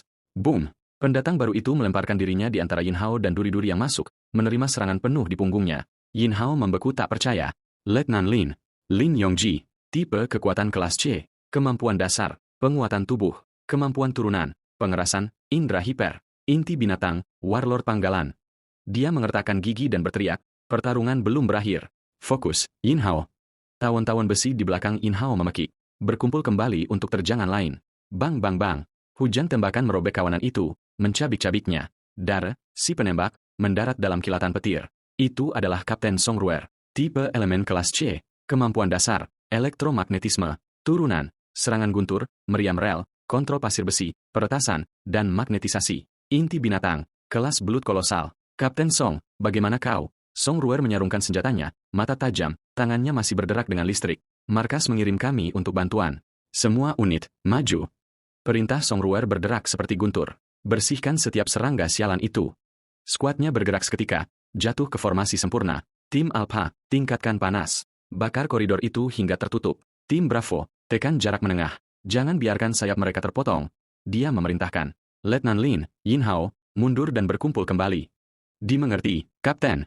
Jauh di dalam sarang, Ratu berdiri tegak. Perutnya berdenyut dengan cahaya menakutkan saat energi beracun berkumpul di ujung sengatnya. Apa-apaan? Secepat itu, teriak seorang prajurit. Letnan Lin, awas. Tapi Song Ru tidak gentar. Matanya menyipit saat dia mengangkat senapan rel, petir merayap di larasnya. Jangan lihat ke belakang. Lari saja. Kelas Warlord, ya? Baiklah kalau begitu. Pemusnahan elektromagnetik. Tembak.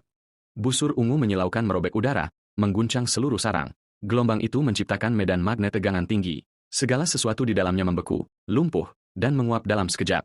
Paku beracun ratu hancur di tengah penerbangan. Lalu boom. Sambaran petir menghantam tepat di dadanya. Kena telak, teriak seorang prajurit. Tunggu, ukuran itu? Itu ratu kelas Warlord yang disebutkan dalam laporan intelijen peneliti Jen. Dia kabur ke atas, teriak seseorang. Dia lumpuh. Dia tidak akan jauh. Song Ruer membentak. Semua unit, bersihkan kawanan dan prioritaskan operasi penyelamatan. Siap, MAM. Yin Hao berdiri membeku sejenak, terkejut. Jadi, ini kekuatan aslinya. Saat yang lain berkumpul kembali, Yin Hao diam-diam mulai menyerap kabut merah yang tersisa untuk mengisi ulang intinya. Ledakan terakhir itu bahkan tidak membunuhnya. Dia bergumam pada dirinya sendiri. Kurasa aku harus mencoba lagi. Dia menghela napas perlahan. Baiklah, energi pulih. Kemudian boom, boom, boom. Serangkaian ledakan dalam mengguncang sarang. Apa-apaan itu? Ratu melayang di udara, menarik setiap helai kabut merah di sarang langsung ke tubuhnya. Mustahil. Dia baru saja mencapai kelas Warlord. Dia mencoba berevolusi lagi. Wajah Gining menjadi pucat saat bacaan melonjak. Bahaya, bahaya. Tingkat kabut merah melanggar tingkat 4. Dia menatap pemindainya dengan tak percaya. Dari mana semua kabut ini berasal? Tunggu, sarang ini sebenarnya bisa jadi tingkat tinggi. Ratu Tawon Besi mengeluarkan raungan yang mengguncang tulang. Gelombang kejut merobek gua saat badai merah berputar di sekitarnya. Kapten Song. Sebuah suara berteriak melalui komunikasi. Kami mendapat beberapa kawanan kelas anjing pemburu datang dari belakang. Tangani kawanan itu. Yin Hao membentak. Mata terkunci pada Ratu. Aku akan menjatuhkannya sendiri. Yin Hao. Sialan. Mata Song Ru berkelebat saat dia berteriak. Semua unit, lindungi dia. Tembakan penekan sekarang.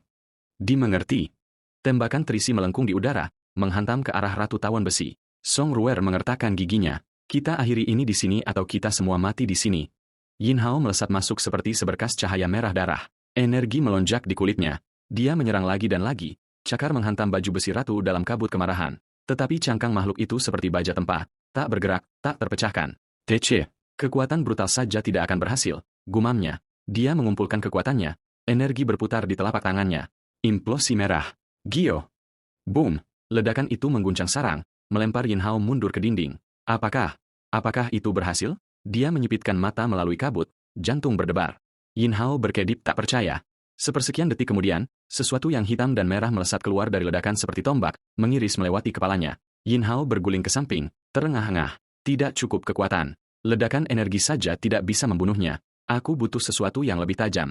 Sesuatu yang bisa menembus cangkang itu. Tiba-tiba, mata Yin Hao terkunci pada proyektil yang hampir menusuknya. Sengat besar Ratu. Senyum menyeringai di bibirnya. Yah, kurasa kau baru saja memberiku senjataku. Wujud binatang, di belakang. Raungnya. Lebih banyak sengat meluncur ke arahnya dalam rentetan mematikan. Yin Hao menghindar dan berkelit di udara, menyerbu lurus ke arah Ratu, mengumpulkan setiap sisa kabut merah di dalam dirinya. Dia membungkus energi di sekitar sengat seperti baju besi cair. Arus merah berputar dan berkobar dengan panas yang hebat. Kau memberiku senjata, geramnya, mata berkobar merah. Sekarang biarkan aku membalas budi. Tebasan kabut merah. Busur merah menyilaukan membelah udara. Tubuh Ratu Tawon Besi terbelah menjadi dua dengan bersih. Gelombang kejut meratakan segala sesuatu di dalam ruangan. Yin Hao berlutut, terengah-engah, lengannya gemetar karena kelelahan. Kemudian perlahan, bola kristal merah mengapung dari sisa-sisa Ratu. Inti kelas Warlord, bisiknya. Dia meraih dan menyitanya. Sempurna. Itu akan kuambil. Tetapi saat tangannya menggenggamnya, seluruh tubuhnya kejang-kejang. Energi inti membanjiri nadinya, mengisi inti kristal batinnya hingga meledak. Arg! Yin Hao berteriak, mencengkeram dadanya saat cahaya merah merobek tubuhnya. Sialan, terlalu banyak. Aku tidak bisa menahannya. Di sisi lain medan perang, meriam elektromagnetik masih menembak. Kapten, kawanan telah dibersihkan sepenuhnya. Jianing menyadari ada yang salah. Mengapa mereka tiba-tiba terasa lebih lemah? Song Ruer segera memerintahkan, bergerak untuk mendukung Yin Hao. Dia segera menemukan Yin Hao terbaring di tanah dengan senjata berbentuk sengat di sampingnya. Ekspresi Song Ruer berubah. Gining sedang memeriksa kondisinya. Detak jantung terlalu cepat. Sinyal saraf tidak stabil. Melihat ekspresi kesakitan Yin Hao, dia berkata, dia telah terpapar terlalu banyak kabut merah, dia mungkin kehilangan kendali. Song Ruer, jelas khawatir, memerintahkan, Letnan Lin, gunakan POD medis bergerak untuk memblokir sinyal sarafnya.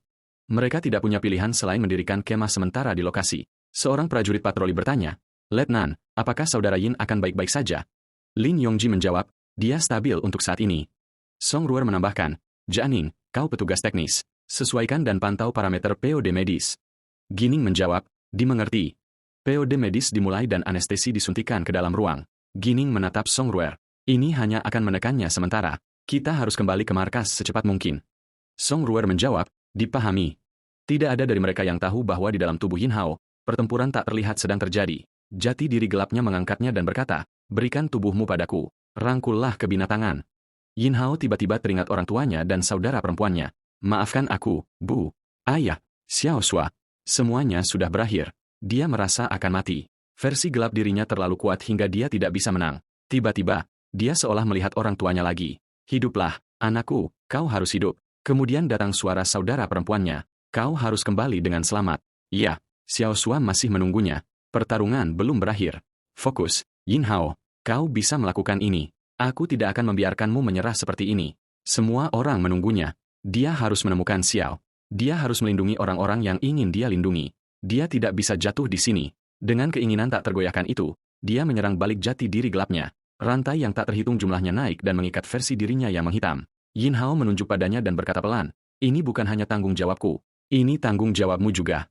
Dia melihat ke bawah pada inti berbentuk salib merah di dadanya, bernapas terengah-engah. Jadi, ini harganya. Hadiah untuk menjadi lebih kuat. Setiap terobosan terasa seperti menari di tepi jurang.